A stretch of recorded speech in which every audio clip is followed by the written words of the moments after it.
Okay, today we're going to check out this Maddox compression tester from Harbor Freight, and we're going to check out this Jeep Comanche, this V6 2.8 liter engine to see if it has compression. So hopefully I can get this thing started. So let's take a look. We're going to be showcasing this compression tester here that I got from Harbor Freight, and we're going to take a look at this old Jeep Comanche. It's got the GM 2.8 liter dreaded motor in it, and I did verify it. It is getting fire. So really, all you need is three things, or really four things. You need fuel, compression, and spark and air. So we're going to do. We know we've got spark.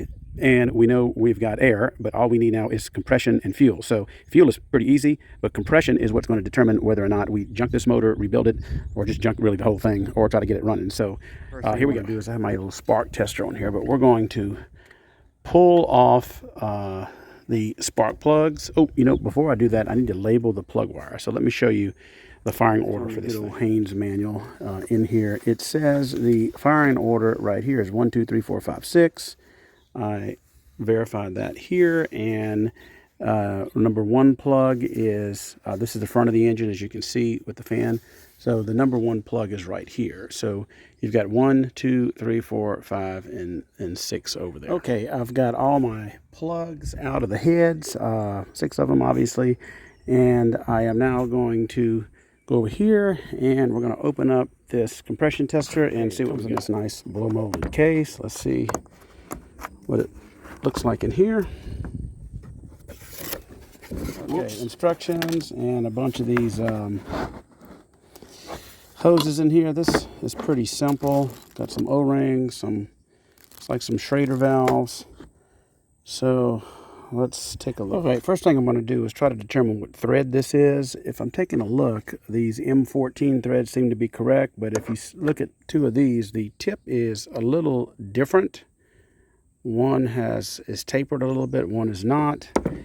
If I take a look at this spark plug, it looks to me like it most resembles maybe this one.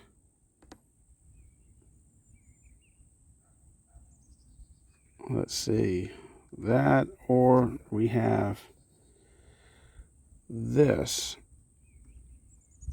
Okay, I think I'm going to try this one first. First thing you want to do is hand tighten these only. I'm going to put that in this back cylinder here. I think that's cylinder number 5. See if it'll thread in. Again, you hand tighten only. Then we're going to get the gauge, and it's got a quick coupling right here. You just pop it on here, real simple. Okay, so we have it hooked up. I'm going to attempt to crank it over, and we'll see what it does.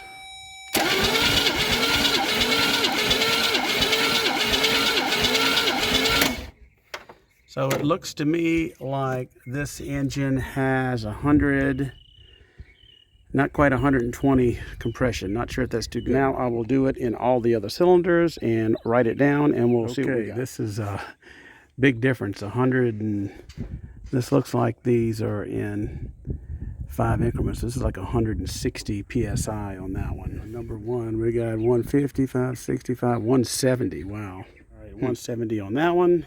Okay, was doing this number 3 cylinder. The button flew out of this right here. This is your pressure relief valve to release the pressure from the compression stroke. So I don't know if this is loose or not. I'm going to try to tighten that up. Hopefully that's it. If not, this is a piece of junk. Okay, in order to fix this, I'm going to use this incidentally out of another Maddox tool. And I'm going to remove this little Schrader valve. This thing comes with a bunch of Schrader valves, but I'm going to try to reseat this Schrader valve, put a little dielectric grease on the rubber there, and hopefully save this thing. Looks like the little O-ring is still up in there. I'm going to put some grease on this and see if that'll work. Hopefully that works. And this little button just flew off. I'm surprised I found it. Okay, that did fix it, and it's still a little janky there, but it does not leak. You can see this little button's kind of janky, but it does work. And so all of these cylinders had between one, actually they all had 165 PSI, except for one had 160, but that one right there, the first time I did it had 105, and the second time I did it only had 90 to 95. So here you go. So that cylinder is trouble. I'm not so sure that it's a deal breaker, but anyhow, I think we can move forward. So the way this works, again, is you screw whatever fits in there and seats it, hand tight only. Then it has a coupler, you couple on there, and then you basically make sure that you stay clear of all the fan belts and everything that turns. And I will show you, I will crank this. It says let it turn over about 8 times.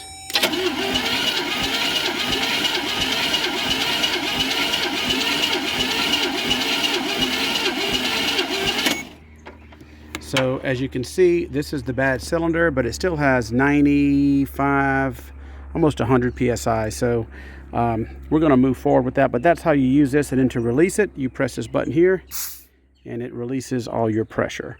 So pretty simple. Before you purchase this, or before you use this, if you're going to purchase it, make sure that you tighten your little Schrader valve on here. Now you will need a Schrader valve tightener. This did not come with this, although it did come with a bunch of Schrader valves and O-rings. And it does look like it came with a replacement Schrader valve in there for that, but all it needed was a little tightening. So be sure to do that first if you're going to get this. Just for giggles, we're going to put some starting fluid in here. See if we can get this thing to fire up, since we have compression and since we have spark. So let's see what we got here. We'll put this right here.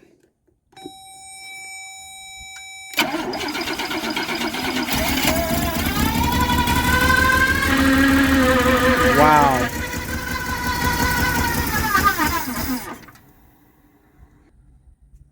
Well, I guess it runs. It's got a lot of vacuum leaks and other things, but well, that's a good sign. Well, that's about all I got to say about compression test kit. Do I recommend it? No, not really. It seems kind of cheaply made, and you know, there are much better options out there. But the Comanche, on the other hand, is coming right along. We only have one bad cylinder, and I don't know if it's that really bad, but they all have about 160 PSI on it, with that one that's 90 to 100 in the back. So we're going to keep moving forward. Stay tuned, and you'll see some more progress from the Comanche. Take care.